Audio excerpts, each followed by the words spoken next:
বন্ধুরা, সীমা রাঁধুনিতে আপনাদের সবাইকে স্বাগত। আজকে আমি তৈরি করতে চলেছি ম্যাঙ্গো মিল্ক শেক। আমি এখানে দুটো আম খুব ভালোভাবে ধুয়ে নিয়েছি। এখানে আমি দুটো ল্যাংড়া আম নিয়েছি, আপনারা চাইলে যে কোনো আমই নিতে পারেন। তারপর আমি একটি ছুরি দিয়ে আমের দুই সাইড কেটে নিলাম।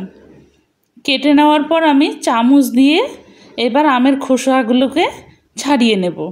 আপনারা চাইলে আগে থেকেই খোসাটাকে ছাড়িয়ে নিতে পারেন, কিন্তু আমি একটি চামচ দিয়েই খোসাগুলোকে ছাড়িয়ে নেব। সব আমগুলোর আমি এইভাবে খোসা ছাড়িয়ে নিলাম।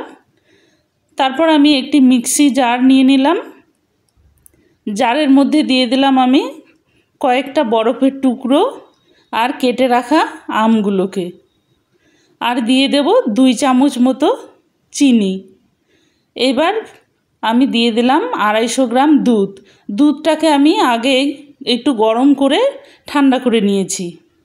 তারপর মিক্সিতে আমি সবগুলোই একসঙ্গে ঘুরিয়ে নিলাম। নেওয়ার পর এবার আমি দুটো কাচের গ্লাস নিয়েছি। গ্লাসের মধ্যে আমি আবারও দিয়ে দিলাম কয়েক টুকরো করে বরফের টুকরো।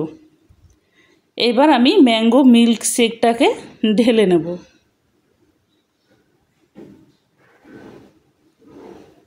তারপর আমি দুটোতেই দিয়ে দেব দুটো পাইপ। তাহলেই আমার তৈরি ম্যাঙ্গো মিল্ক শেক। আপনারাও বাড়িতে এইভাবে ট্রাই করবেন, আশা করি ভালো লাগবে। আর খেয়ে আমাকে কমেন্টে জানাবেন কেমন হয়েছে। ফেসবুকে ফলো করবেন আর ইউটিউবে সাবস্ক্রাইব করে আমার পাশে থাকবেন। ধন্যবাদ সবাইকে।